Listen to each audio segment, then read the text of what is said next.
everyone, welcome back to my channel. For those of you who are new around here, I'm Tony. I run Pink Days blog and I started this YouTube channel as a little something extra for a little extra everyday magic. And today we have a super fun topic for you. I promise it's super fun. College applications, yeah! I know it's not the best and most entertaining topic out there, but it is definitely something important and something that has been on my mind a lot lately. I'm a second semester senior, so I'm in the process of deciding on a college, which is going to be a whole nother video in itself, but a lot of my friends who are juniors are looking to consider applying to colleges because the process doesn't start for a little bit later. I figured I have some useful advice just because I've been through it, and this is obviously a process that is not easy and it's not designed to be stress-free. It's designed to have a lot of intricacies to it, and I know I put together like a whole blog post and just listed like a bunch of dates and like important facts to know, but I felt like that wasn't enough, and it was kind of just like a fact sheet, like quick reference, like here's everything you need to know as you're going along. But there's also some stuff that I just kind of wanted to talk about with it because it's college, it's stressful, and I kind of want to help make that easier for you guys. And I was lucky I had some amazing friends who are older than me. They're freshmen, sophomores, some of them even a little older in college, and they gave me some great advice as I was applying, just like some helpful tips here and there. And I know not everybody has that option and not everybody has that accessibility of going to someone and saying, hey, this is my question, can you answer it for me? So I thought I'd be that person and just kind of help you guys out a little, and this is the best of my advice, what I could put together in a short little YouTube video and a blog post, which I will link down below in my comments. And yeah, let's get started. So I feel like the biggest thing with college applications is definitely timing, because you lose track of time, especially when you're a senior, and I didn't realize how much of it would go by so quickly until I actually went through it myself. I tried to start everything early, and then my friend told me that the Common App shuts itself down July, washes everything out, and then starts up again August 1st, and so I kind of had to restart everything.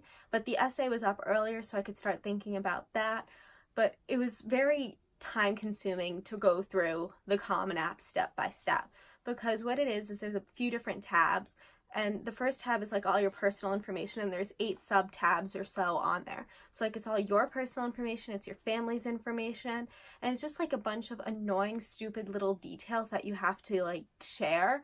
And the reason I used the Common App for all of my schools was because that was the easiest way to do it, rather than having to fill those details in for how many ever schools I applied to and doing that one by one by one. It was one application that I could use for all my schools, which was really easy. But the first tab is pretty much just all the personal information you could possibly give. I'm not sure if it asks any financial information. I think that's just more to the FAFSA. It's pretty simple if you just take an afternoon and just sit down and fill out the entire first half of it. The second half of it depends on which schools you apply to, and it's called the My Colleges tab, and every college has a different set of questions it asks you, and it's nothing crazy. When it opens in August, not every school has their questions ready, but pretty much what it is it's what do you want to major in, what kind of clubs are you looking at our school. Sometimes they'll have a short response question like why do you want to come to our school, what interests you. Sometimes it'll be community service, it'll ask you for your resume sometimes. There's a few actually free online resume builders where you just plug information and it types it up for you. My school uses Naviance, so I had mine already done. Having some sort of a program to help you fill out your resume is really good, but if you don't have a program, it's easy to do it yourself on a Google Docs or a word processor, on anything really. And pretty much all it is do you have work experience? What kind of awards and activity have you been involved in at school? Just things that you've done and are noteworthy. So any awards, NHS, academic achievements, clubs and organizations, leadership titles, extracurricular activities in and outside of school. So I dance, but I put down all my separate performances and summer intensives on there too, because they still count. And obviously, if you have work experience, internships, anything like that, jot that down there too. And you'll want to say like when you did it and like maybe a brief description of what you did in case like somebody has like a question, like especially if it's like a job or an internship or an extracurricular activity, you'll want like a little like description of what you did. So like for my dance performances, I just say I performed with this company for this show and it took these many hours to do it. Very simple. A lot of schools will ask for your resume optionally, but it is highly recommended that you submit it because again, the Common App does ask for your activities, but sometimes it doesn't show the entire thing because I believe there's a limit to 10 like extracurricular things on it. So just kind of giving a broader base of everything you do will be helpful. Going back to the questions, it's nothing crazy. I mean, the biggest thing you'll have to do is write an essay, but you do that on Google Docs, you share it with a teacher or a friend, have a few people read it, and then you copy and paste it back in. It's really nothing bad. You just can take it step by step and slowly. So now I'm going to move on to the FAFSA, which was the more annoying part for me personally. Everyone says it's super annoying, it's super detailed, and that is 100% true, and I cannot find the words to say how annoying it is. There's a technical glitch in the system when me and all my friends used it this year, so pretty much we had to log in twice because the first time it said it couldn't connect to the server. So you log in once, it'd say it failed, and then it's a two-step login process because you have to log into your account and then your specific login instead of your parents'. It's not that fun. It's like a keypad and everything. So it's double locked, which is very secure, great, but when it doesn't work and you have to do it twice, it's annoying. So then you log in and it goes like step by step kind of, and the questions, they're not 100% clear, and especially for someone like if your family doesn't have like a cut and dry situation like mine does, like my dad's already retired because he was a police officer, so it's like our pension didn't like hit on the right lines. It's a very complicated thing. Even if you have like a cut and dry family situation, it's not easy to understand. A lot of it's based on your previous year tax returns, so make sure you have those. It'll also ask you what colleges you want, and this is a part I wanted to talk about because it's not necessarily like just, oh, list in whatever order you want. So I didn't know if there was a specific order to list it in or not, and nobody could give me an answer, so I went to Google. In the past, the FAFSA used to like kind of show other colleges where they were ranked on your list and what the other colleges were, kind of like prevented people from getting into the schools. It was like this whole big drama and stuff, but apparently they don't do that anymore. So I'm like, how do I list these? This is so stressful. So pretty much they don't see it. Like they don't worry, they don't see it. You put it in whatever order you want. Some schools require that you put like the state schools at the top few options because especially if you're an in-state student and can unlock the website to the next program. So I live in New York State, so I had to put a school in New York State at the top of my list because I had to unlock TAP, which is the New York State version of FAFSA, and it's a little complicated. It's not something I can really go into in this video because I know I have viewers from all different states, and I actually haven't filled out TAP myself yet because I have not committed to a school. But the FAFSA is again something, make sure you have all your tax returns, make sure you have like all the paperwork it asks for. If you can do the IRS link, that is super helpful. It does take off some of the stress, but there are still some questions you have to answer. But really it's a matter of being prepared and just sitting down and doing it calmly, and don't be afraid to call the people at FAFSA. I had to call them 2 or 3 times and they were very kind and helpful every time. They weren't rude, they weren't mean. It was actually a very pleasant experience. It's not like the DMV or anything where you're just going to get more irritated. It was a very reassuring thing. The thing I want to talk about is just kind of about writing your essay, and these are all tips my English teacher gave to me. I loved my English teacher this year. She's actually been helping me check a lot of my scholarship papers, so I will do a video on like scholarships and like paying for college and like all that kind of stuff at a later date. I'm kind of trying to go periodically, like chronologically, just saying like let's start with applications, get into college first before we get into any of the rest of it. Your essay for the Common App, you can essentially write it about anything you want. I believe there was like 6 or 7 questions they gave like officially on the paper, but they all dealt with you. There's even an option like you can write about something not on this list. So you can essentially write about anything you want to, any part of yourself, but there are a few things you do want to know. You want to have a voice in it. The application can only show so much about you. It only shows like your name, like your grades, like all that kind of stuff, like all factual stuff. But this is the part where like an admissions counselor really gets to understand who you are as a person and like why you'll make the school better. Not necessarily like you should write, I'm going to make your school better like this, but it's more of a, this is what I have to offer as a person, this is who I am as a person, and it's kind of like an interview without actually being interviewed. So it's a big deal and it is important, but it's not something to stress over because you can start it probably right about now. I think it's already up on their website. It was around this time last year. Google Common App Essay Prompts 2019 and it'll come up. I mean, it should be the same things as last year. They don't change it all that much, but what you want to do is essentially you want to sound professional. So you want to sound like you're an educated person who is like intelligent enough and like deserving enough to go to college, but you don't want to be so academic that it's not your voice. So you have to find a balance between colloquialism and professionalism, but a little bit more to the professional side because again, this is a college admissions like process. You don't want to sound like you're just goofing off with your friends or joking around with your friends. There is a level of standard you have to maintain for it.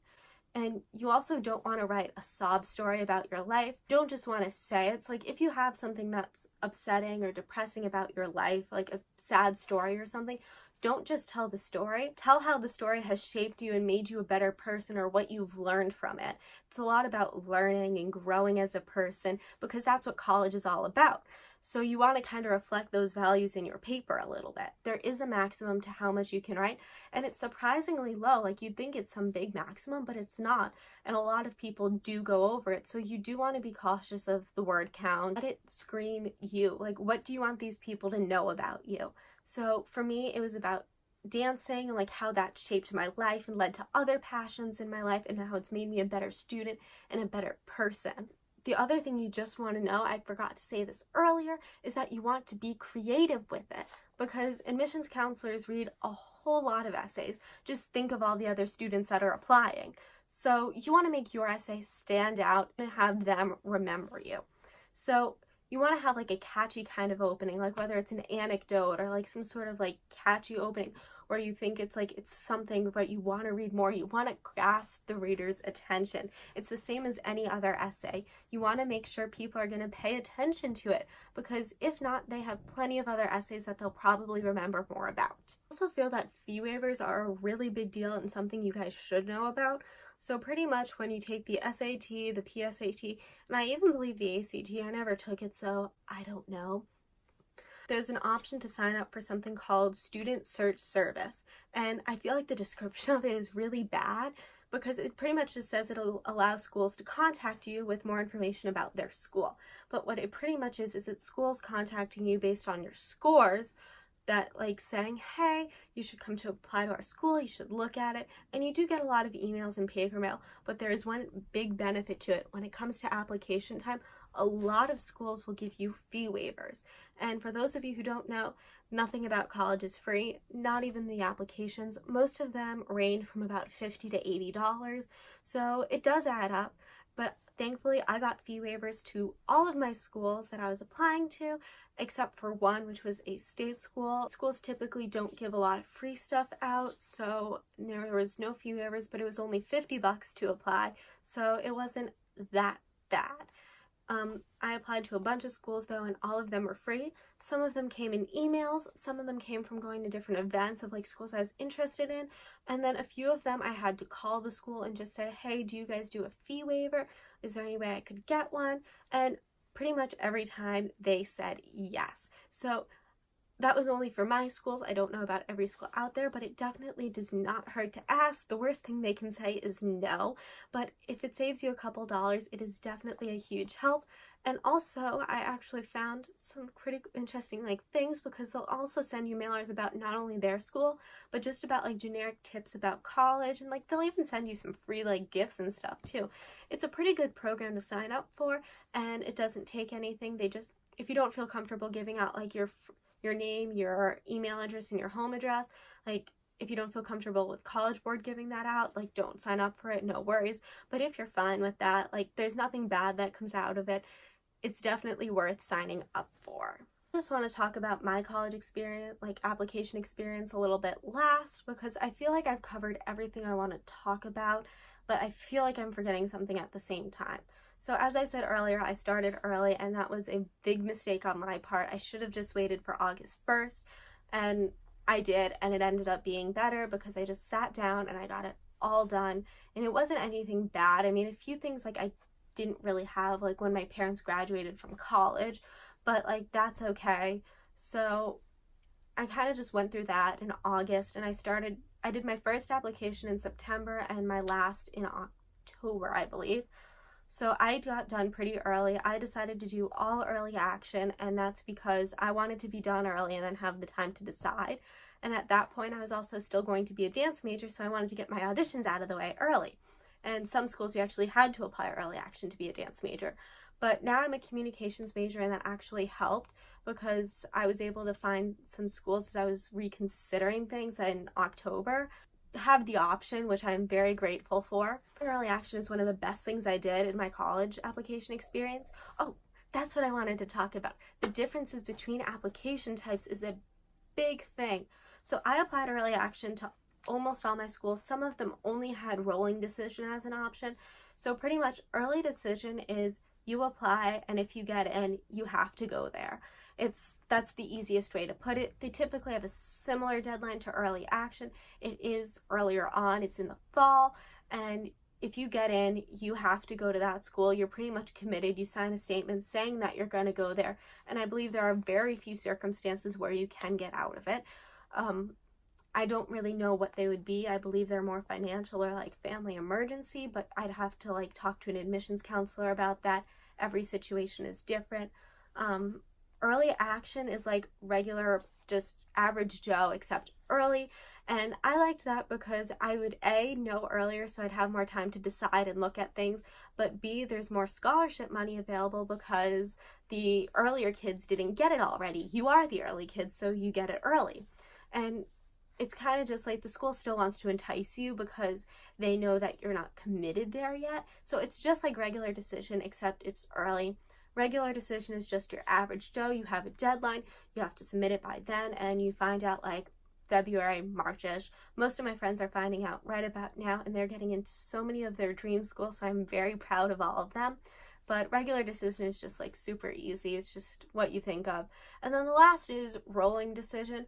And that pretty much means that they have a deadline, like when they'll accept the last application. It's usually pretty late, like even beyond May 1st, which is National Decision Day. And that's when most schools require a deposit saying that you will go to their school, and all the seniors on May 1st wear the shirts of the college they're going to, which is like, big deal. Senioritis, we're graduating. But pretty much the deal with rolling decision is they kind of take applications on a rolling basis. It's not like it's a deadline and there's staggerings of it.